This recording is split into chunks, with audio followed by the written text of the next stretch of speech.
Doctor ജ്യൂസിനെ കുറിച്ച് പറഞ്ഞ ഈ ഒരു സ്ഥലത്തിൽ ഒരു വിശദീകരണം ആവശ്യമാണ്. കാരണം സോഫ്റ്റ് ഡ്രിങ്ക്സിന്റെ ഉപയോഗം ഈ ഒരു കാലഘട്ടത്തിൽ വളരെയധികം കൂടുതലാണ്. കാരണം ജ്യൂസിന്റെ എല്ലാം വിലക്കയറ്റം മൂലം കൂടുതൽ പേരും സോഫ്റ്റ് ഡ്രിങ്ക്സ് ഉപയോഗിക്കുന്ന ഒരു സാഹചര്യമുണ്ട്. ഇപ്പോൾ പലർക്കും അറിയാത്ത കാര്യം ഏത് ആഹാര സാധനമാണ് കഴിക്കേണ്ടത്, അല്ലെങ്കിൽ ഏത് ഭക്ഷണമാണ് ഒഴിവാക്കേണ്ടത് എന്നുമായി ബന്ധപ്പെട്ട കാര്യങ്ങളിൽ ഒരു വിശദീകരണം തരാമോ? താങ്കൾ വളരെ നല്ലൊരു ചോദ്യമാണ് ചോദിച്ചത്. അതായത് എനിക്ക് ഒറ്റ വാക്കിൽ ഉത്തരമുണ്ട്. സോഫ്റ്റ് ഡ്രിങ്ക്സ് പാടില്ല, മധുരം പാടില്ല. അതിനകത്ത് യാതൊരു സംശയവും വേണ്ട.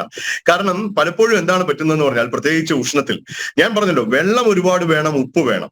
പക്ഷെ പഞ്ചസാര ചെറിയ അളവിൽ പോലും ഉള്ളിൽ പോകുന്നത്, ഞാൻ ഡയബറ്റീസുകാരെ കുറിച്ചല്ല പറയുന്നത്, എല്ലാ പേർക്കും, ഡയബറ്റീസ് ഉൾപ്പെടെ എല്ലാ പേർക്കും അത് അപകടമാണ്. അപ്പൊ അതുകൊണ്ട് മധുരപാനീയങ്ങൾ വർജിക്കുക എന്നത് ആവശ്യമാണ്. നമ്മുടെ മേഖലയിൽ ഏറ്റവും നല്ലതെന്ന് പറയുന്നത് ഉപ്പിട്ട നാരങ്ങ വെള്ളം തന്നെയാണ്, അല്ലെങ്കിൽ ഉപ്പിട്ട സംഭാരം എന്ന് കൂട്ടിക്കോളൂ. അല്ലാതെയുള്ള സോഫ്റ്റ് ഡ്രിങ്ക്സ് ഒഴിവാക്കണം. പലപ്പോഴും പലർക്കും, പ്രത്യേകിച്ച് പ്രമേഹമുള്ളവരോ അല്ലെങ്കിൽ അതിന്റെ ബോർഡർ ലൈനിൽ നിൽക്കുന്ന, പ്രമേഹത്തിന് തൊട്ടുമുന്നുള്ള അവസ്ഥയിൽ നിൽക്കുന്നവരൊക്കെ ഒരുപാട് ജ്യൂസ് ഉപയോഗിച്ചിട്ട് അവർ പ്രമേഹത്തിലേക്ക് പോവുകയാണ് ചെയ്യുന്നത്, ഷുഗർ മോശമാവുകയാണ് ചെയ്യുന്നത്. മാത്രമല്ല, ഈ മധുരം കൂടുന്നത് കൊണ്ട് അപകടം ഷുഗർ കൂടുന്നതാണ് അല്ലെങ്കിൽ പ്രമേഹമാണെന്ന് നമ്മൾ ധരിക്കണ്ട. അതുണ്ട്.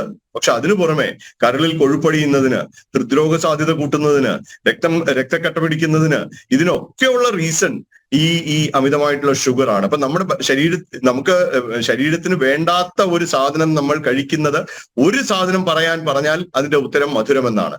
അപ്പൊ അതുകൊണ്ട് ഈ വെള്ളം നമുക്ക് ആവശ്യമുണ്ട്, ഉപ്പ് ആവശ്യമുണ്ട്, പക്ഷെ മധുരം ആവശ്യമില്ല, മധുരപാനീയങ്ങൾ ആവശ്യമില്ല. സോഫ്റ്റ് ഡ്രിങ്ക്സ് ഒരിക്കലും നല്ലതല്ല.